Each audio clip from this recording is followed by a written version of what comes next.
มิแต่ก็สิเว้าพื้นนั่นติคันเขาเว้าก็ปล่อยเขาเว้าซะเอื่อย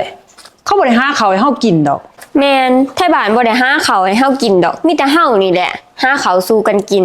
นะอย่าสิไปสนหลายนำคนเขาเว้าหั่นขอแต่เฮานี่ฮักแพงกันสามัคคีกันสามัคคีกับสามัคคีกับเมียน้อยข้อยก็บ่อยากสามัคคีนำแล้วเนี่ยนี่มันสิมีจังได๋เมียเป็นเท่าไรคนจะสิหาเลี้ยงจังได๋ตาย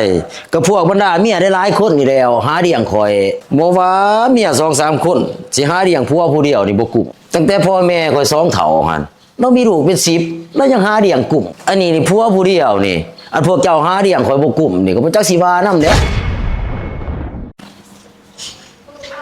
แม่ขอในเงินเสียไปเฮ็ดหยังลูกสิเอาไปซื้อขนมสู่หมู่กินบ่มีขนมหมู่สิบ่ลินน้ำอ้าวแม่ให้มื้อวานนี่200 ด้านเบิดแล้วซะบ่ลูกก็เบิดหั่นแหละแม่เอ้ยเงิน200ละนึงเอาคันซั่นแม่สิโอนให้อีก300 ด้าน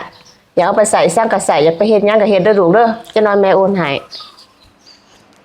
ใครแต่ลูกสาวเลี้ยงง่ายเว้ยให้เงินซ้ำนี่มันก็พอใจเฮ้ยคือข่อยมีเรื่องสิบอกเรื่องอีสังเฮ้ยก็เรื่องดีเรื่องสิริมงคลเฮ้ยเรื่องอีสังเรื่องดีนี่ขอเอาเมียน้อยมาตอนจัง2คนนี่เอาเมียน้อยนี่บ่ข่าวดีก็ข่าวดีแต่ว่าต่อไปเจ้าก็สิสบายขึ้น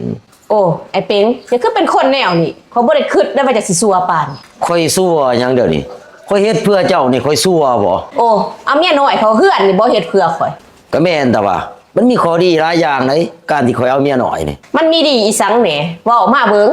1นี่มันสิมีผู้มาเฮ็ดเวียกเฮ็ดงานซอยเจ้า2นี่ยามคนนี้นี่เจ้าสิมีหมู่3นี่มันก็สิมีคนหาเงินซอยกัน4นี่เพื่อนเฮาก็สิบ่เงียบเหงาเพราะว่ามันหลายคนโอ้จะบ่คือถึงข้อเสียแน่บ่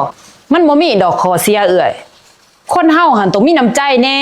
แม่นเป็นคนต้องเอื้อเฟื้อเผื่อแผ่แน่โอ้เสียคนเพื่อแพ้ผัวข่อยให้พวกเจ้าบ่พอดีแด้บ้านเมืองเขาสิเว้าพื้นข่อยอย่างใหญ่เขาบ่เว้าพื้นเจ้าดอกมีแต่เขาสิย่องอย่างติว่าจะเป็นคนเอื้อเฟื้อเผื่อแผ่ผัวผู้เดียวก็ยังปั่นให้หมู่ใส่น้ำแม่นมีแต่เขาสิย่องเจ้าที่เอื่อยว่าจะมีน้ำใจแม่นเอื่อยจะมีแต่ใดกับใดขนาดผัวมีเมียน้อยนี่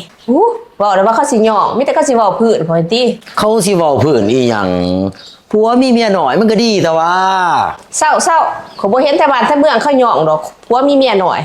มีแต่เขาสิเว้าพื้นนั่นติคันเขาเว้าก็ปล่อยเขาเว้าซะเอื่อยเขาบ่ได้หาข้าวให้เฮากินดอกแม่นไทบ้านบ่ได้หาข้าวให้เฮากินดอกมีแต่เฮานี่แหละหาข้าวสู้กันกินนะอย่าสิไปสนหลายนำคนเขาเว้าหั่นขอแต่เฮานี่ฮักแพงกันสามัคคีกันสามัคคีกับสามัคคีกับเมียน้อยข้อยก็บ่อยากสามัคคีนำแล้วแนวนี่อ้าวเจ้าคือบ่เว้าจังซั่นเจ้าบ่อยากเจริญรุ่งเรืองเดืองไปหน้าบ่เฮ้ยมันสิเจริญอีสางผัวมีเมียน้อยหั่นมีแต่มันสิทุกข์เมื่อหน้าหั่นติตายแสดงว่าเจ้านี่บ่จักอีหยังได้นี่เจ้าเห็นบ่อันพวกมีเมียน้อยเขาบ่ได้ทุกข์เด้อแม่นมีแต่เสียแต่เหี้ยใดจึงสามารถมีเมียน้อยได้อีดีได้เอื่อยสังเกตแม่พวกทุกๆหันเขาบ่มีดอกเมียน้อยแม่นเฮ้ย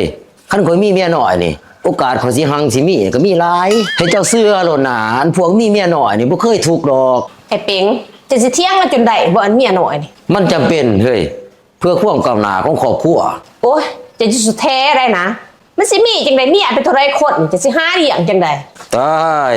ก็พวกบรรดาเมียได้หลายคนนี่แล้วหาเลี้ยงข่อยบ่ว่าเมีย 2-3 คนสิหาเลี้ยงผัวผู้เดียวนี่บ่กุ้มตั้งแต่พ่อแม่ข่อย2เฒ่าหั่นเรามีลูกเป็น10แล้วยังหาเลี้ยงกุ้มอันนี้นี่ผัวผู้เดียวนี่อันพวกเจ้าหาเลี้ยงข่อยบ่กุ้มนี่ก็บ่จักสิว่านำแหละโอ้ยข่อยเมื่อยน้ำเจ้านี่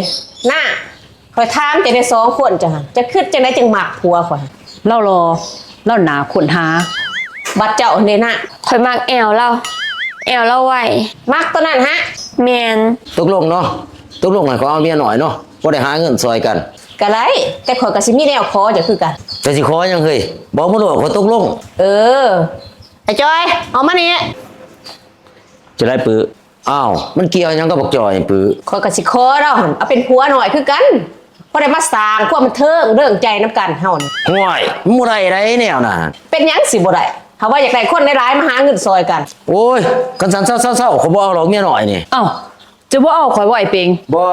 อ้าวมันข่อยหั่นเด้บ่เอาคือกันคันบ่เอาข่อยสิเอาไอ้จอยสิวิไลได้ข่อยก็สิเอาคือกันสมล้นบัดนี่ข่อยก็สิเอาจอยสิวิไลคือกันอ้าวคือว่าสั่นข่อยก็สิเอาจอยสิวิไลคือกัน